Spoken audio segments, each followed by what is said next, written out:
Hoje eu recebo aqui minha convidada de honra, né? Ela, a comandante Viviane, e ela estava até conversando comigo agorinha, né, Kézia?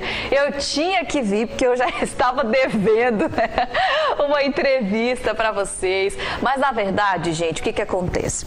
A comandante Viviane, ela que comanda, né, o Corpo de Bombeiros aqui em Vilhena, e ela estava em missão. A comandante Viviane, junto com outros bombeiros do estado de Rondônia, eles foram para o Rio Grande do Sul nessa missão lá para poder ajudar nos resgates. E quando eu enviei a mensagem para ela, na possibilidade de uma entrevista ou na gravação mesmo de um vídeo pelo celular, ela estava lá trabalhando, né, envolvida lá, e aí ela não pôde me ceder essa entrevista. Mas que bom poder contar com a sua participação ao vivo, melhor ainda, né, Viviane? Ao vivo aqui no Partilhar, para você falar um pouquinho da experiência, né, do que você vivenciou por lá, até para a gente falar também da importância das doações, para você que está em casa acompanhando, para onde vai o dinheiro que você ajuda, para onde vai o alimento, a roupa que você manda, para a gente poder vivenciar um pouco dessa realidade que ela vivenciou lá mesmo, presencialmente, lá no Rio Grande do Sul. Viviane, primeiramente, bom dia e seja bem-vinda. Bom dia, Kézia. Obrigado, eu que agradeço, né? É sempre uma oportunidade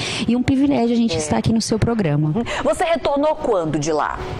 Eu cheguei na última quarta-feira e hoje a nossa segunda equipe que fez a rendição do nosso trabalho também já está aqui em Rondônia. Em Rondônia. E foram assim, ao total, foram quantos bombeiros de Rondônia para o Rio Grande do Sul? No total foram 44.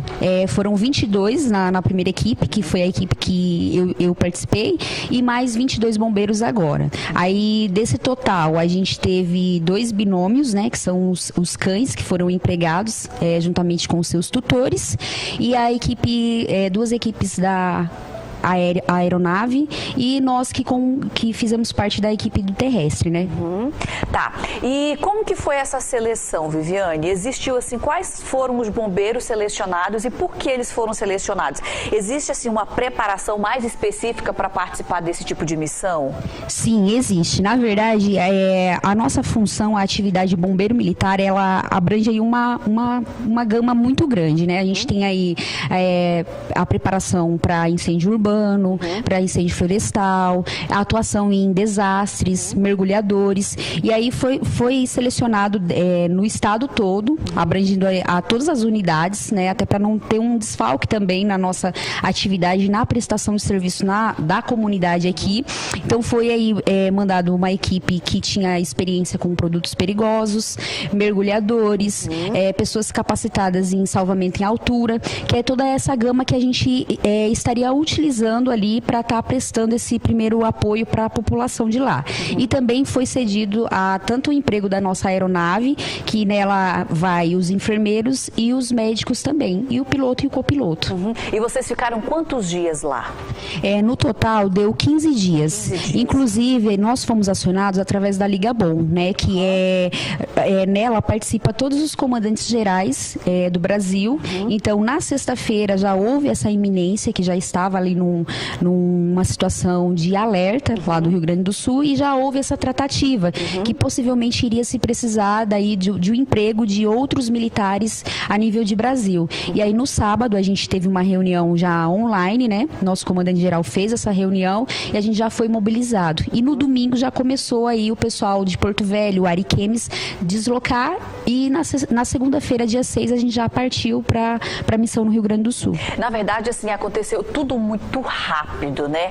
Foi assim, tudo muito rápido. Quando a gente piscou, já estava acontecendo essa tragédia lá no Rio Grande do Sul, e aí começou essa mobilização em vários estados, né, gente? Brasil afora.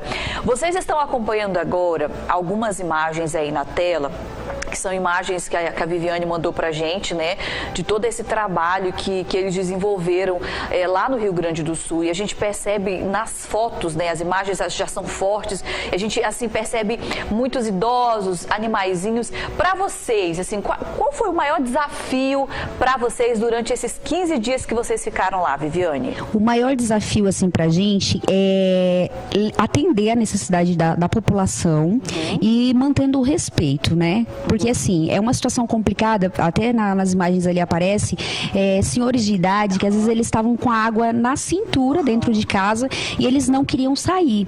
Então assim, a gente tem todo aquele cuidado de prestar um serviço humanizado, né? Então não tem como você adentrar na casa da pessoa, que às vezes por vezes aquilo que ela tem uma vida toda, é a única coisa que ela tem, ela já está numa situação de estresse traumático, né? Que é uma situação que não tem como dizer assim que a gente sabe o que ela está passando, porque a gente não sabe. Só quem está ali com água na cintura dentro da tua casa, né? Que vai saber o que está passando. Então não tem como você pegar a pessoa à força, jogar na embarcação e levar para um abrigo. Então a gente tem toda ali a questão de uma negociação, né? De convencer ela, mostrar para ela que ela está numa situação de risco, a questão do IMET, que a gente ficava sempre acompanhando um risco que poderia, em quanto tempo poderia se aumentar a questão da água, e aí a gente tentava explicar. Teve pessoas que a gente manteve assim, levando água, levando a alimentação necessária para ela se manter naquele dia, porque a gente também tem todo o cuidado de não fornecer para ela, não estocar, porque senão ela não vai querer sair da situação, mas teve pessoas que a gente levou 7 dias para convencer ela a sair da residência. Nossa, 7 dias. Isso, e aí a gente também tem que respeitar a situação dela, né? Pessoas, a maior parte das pessoas eram de idade. Então, assim, a gente tem que... mais resistentes. Isso, né? Por mais que o nosso trabalho é chegar, mostrar para ela, mas a gente também tem que respeitar a vontade dela. Mas, graças a Deus, a gente conseguiu convencer, nem que teve pessoas que foi no último dia ali da missão, eu consegui convencer a ser resgatada, né? Que daí a gente retirava. Em alguns casos, a gente direcionava até o abrigo e em outros, fazer contato com um parente, algum amigo.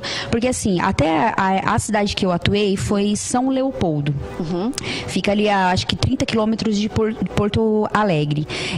Até para alocar casas lá não tinha, porque 82% da cidade estava alagada.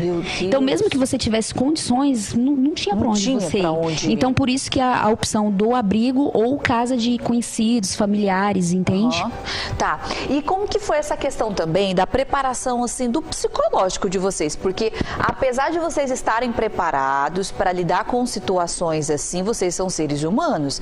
E pelo que a gente sabe, pelo que a gente viu também aí, né, nas matérias e nas imagens, é muito triste ver pessoas que perderam praticamente tudo, animaizinhos e tudo mais, mexe muito com o nosso emocional.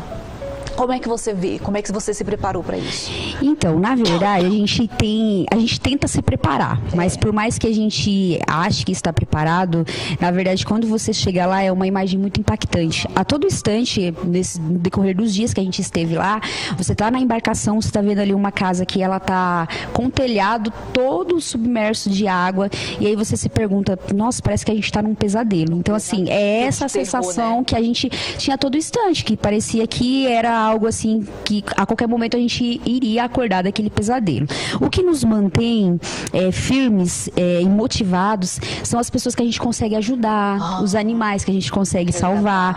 E não que a gente controle, por exemplo, houve momentos que a gente não conseguia controlar a emoção, seja a pessoa agradecendo por a gente estar levando ali uma água para ela, ou até mesmo uma marmita, porque assim, parte das pessoas que continuaram nas residências eram residências de 2 pisos, né? Só que geralmente o fogão, essas coisas estavam na parte de baixo. Então essas pessoas não tinham como fazer cozinhar. Então a gente já levava as marmitas prontas, que eram tudo de doações. Aí por isso que a importância das doações, a gente era só a ponte, a gente só entregava. E a água também para a pessoa, a gente levava. Então às vezes a gente estava ali para nós, a gente estava ali só cumprindo o nosso dever. E aí a pessoa agradecia. Então assim, isso nos motivava. Tanto é que assim, a gente pegou lá 0 graus, teve inclusive 2 situações, 2 dias que foram emitidos a alertas de severidade devido assim a essa baixa, e nós aqui somos acostumados no calor. Aí você imagina a gente chegar lá num estado, eu particularmente não conhecia o sul, né, então foi a primeira vez, e a gente se manteve ali firme, porque a gente nem sentia frio.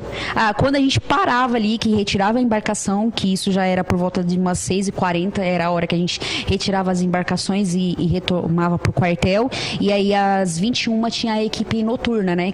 Então tinha esse revezamento entre as equipes. Aí era a hora que a gente ia ver que de fato estava fazendo frio. Mas ali no calor da emoção a gente não sente frio, não sente fome, loucura, né? A vontade de ajudar. E ainda tinha muitas pessoas precisando de resgate. Então, assim, às vezes a gente estava ali com 5, 6 pessoas, tem até algumas fotos que a embarcação ali estava lotada e a gente ia passando, pessoal, a gente tinha o apito. Então a gente passava, apitava. Então, quem precisava de ajuda, ela saía na sacada, ou familiares que ia até a gente passavam o endereço pra gente estar retirando. Então, assim, é muito gratificante a gente poder ajudar. E aí, por mais que às vezes você consiga ajudar uma única pessoa, aquilo já nos mantém, assim, aquela chama motivados, acesa. Né? É isso. E a questão também das doações, como você bem frisou, que é importante a gente continuar também lembrando que as doações, elas precisam continuar. Por quê? Porque pelo que eu estava acompanhando hoje nos noticiários, a água está baixando, mas está baixando lentamente, né? Então, assim, eles ainda vão continuar precisando. E as pessoas, às vezes, ficam assim, mas será que eu vou mandar dinheiro? Será que esse dinheiro realmente vai cair? Será que eu mando comida? Será que eu mando água? O que você orientaria em relação a isso, Viviane? Então, quanto a isso, tem algumas ONGs sérias que estão recebendo, né, Pix. Inclusive, até nesse quesito de doações, infelizmente, só na cidade que eu estava, houve 25 bombeiros militares que perderam tudo também. Tudo também? Até exatamente. Então, até a Liga Bom, se vocês pesquisarem ali, a Liga Bom, ela tá com um Pix que é para ajudar os militares de todo o estado do Rio Grande do Sul que também tiveram tudo, perderam tudo. Inclusive, tinha militares que estavam de serviço e que estava resgatando pessoas e que, inclusive, teve o chamado da sua própria família que precisava ser resgatada. Meu Deus. Então, assim, é uma situação triste, porque a gente não para, como eu falei, e é difícil você se deparar na situação que você tem que resgatar a tua própria família. No sábado que houve o rompimento do DIC, que essa situação em específico aconteceu em São Leopoldo. O Corpo de Bombeiros recebeu 6.000 ligações, então não conseguiam chegar até os locais. Aí até que o pessoal do Paraná, São Paulo, que são os bombeiros mais próximos, conseguiram chegar e dar um suporte no domingo, na segunda-feira, e foram retirando essas pessoas. Então, é importante frisar, toda a doação do Brasil todo está chegando lá.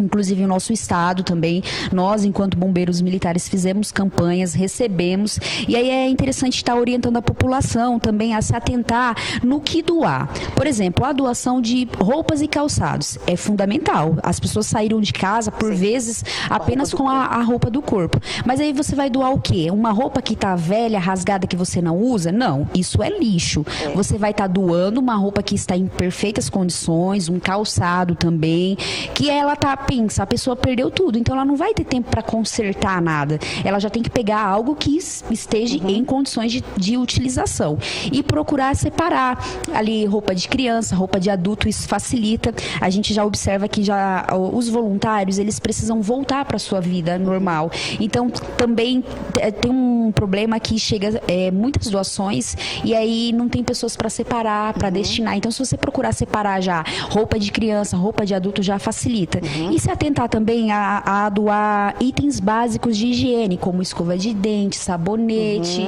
desodorante. São coisas que a gente, no dia a dia, a gente precisa, né? E isso está fazendo muita falta nos abrigos também. Está aí, gente. Muito bacana mesmo. Então, o importante é continuar ajudando, tá?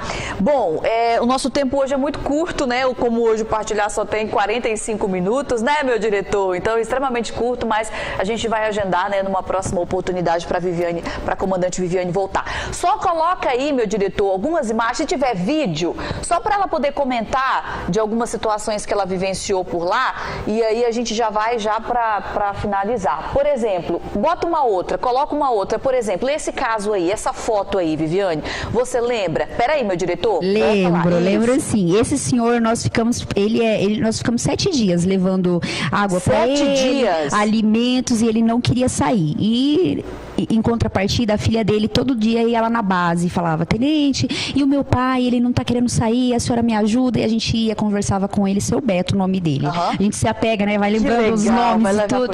E aí, quando foi na sexta-feira, a gente conseguiu convencer ele. Até posteriormente, depois tem uma outra foto. Ele saiu junto com o violão dele. O violão, aí ele ficou todo faceiro, que a gente foi lá, resgatamos ele. Saiu aí com o violão, gente. Até, depois a gente até gravou um vídeo dele, ele cantando na embarcação. Nossa, com violão. Isso, gente. Então isso mexeu com a gente também, porque assim, não tem como não falar da garra do povo gaúcho. É verdade. A todo tempo eles estavam Olha aí, lá. Esse aí, ó. Não, esse é uma outra situação. Tá, e assim, a gente se deparou com pessoas que perderam tudo, casa, empresa, e elas iam lá levar um cafezinho pra gente que estava trabalhando. Levar um lanchinho, levar uma fruta. Então, assim, não tem como a gente não falar dessa parte boa, porque assim, tudo tem. Toda situação vai ter um contexto, o lado ruim, mas tem o positivo. E isso ficou bem claro pra gente lá. O povo gaúcho, um povo muito grato a tudo que o Brasil tá fazendo a eles. A eles, né? Meu Deus. E vamos continuar fazendo, né, gente? Porque eu acredito que essa solidariedade não vai parar por aqui. O povo gaúcho, eles vão precisar muito do nosso apoio, da nossa ajuda para eles conseguirem se reerguer. E agora será um dia após o outro, né? Para poder recuperar toda a cidade, para recuperar todos os bens que eles perderam, né, gente? Vão ter que realmente começar a reconstruir do zero aí. Com certeza o povo brasileiro vai continuar ajudando o Rio Grande do Sul. Viviane, para a gente finalizar, muito obrigada. Tô vendo que você já está preparada para viajar de novo, né? Você já está indo para uma próxima missão. Não para, né, Viviane? Isso, exatamente. Não para, né? Graças a Deus, né? Então, a gente começa na próxima segunda-feira, dia 3, o deslocamento para nossa UVR, que é a Operação Verde Rondônia. Inclusive, a gente já começou aqui, inclusive na nossa cidade, né? No último sábado, a gente teve 3 incêndios em vegetação, inclusive um deles correndo risco a chegar em residências. E graças à atuação aí da nossa equipe, muito eficaz. Lógico que a gente precisa da população também. A gente foi acionado, deslocamos com brevidade, a gente conseguiu evitar aí um dano maior. E aí a gente já começa o deslocamento para montar essas bases, que são nas cidades onde não tem corpo de bombeiro militar. Que são cidades que geralmente todos os anos tem uma incidência de focos de calor. E aí a gente já fica no município instalados em bases, né? Cada base é composta aí por 6 militares e mais o emprego de 4 policiais militares. E aí a gente é acionado e a gente consegue fazer esse combate aos incêndios florestais em todo o nosso estado. Então, a partir de semana que vem já inicia essa operação no nosso estado todo. Beleza, então. Viviane, obrigada, viu, pela sua visita aqui. Espero ter a oportunidade de receber novamente, parabenizar, né, o seu trabalho, o trabalho de toda a corporação, de todos os bombeiros, né, gente, que foram para lá, deixaram suas famílias e tudo mais aqui para poder ajudar o povo lá no Rio Grande do Sul. Parabéns pelo trabalho de vocês e até uma próxima oportunidade. Eu que agradeço e peço, né, a população vilhena, como sempre ajudando, que procure tá levando sua doação, seus donativos aí no Corpo de Bombeiros e também procure estar fazendo o Pix, né? A gente tem a Liga Bom, se tiver alguma dúvida pode entrar lá no site e verificar que vai estar ajudando principalmente os nossos irmãos de farda que perderam tudo e que também precisam dessa ajuda. Então só agradecer mesmo.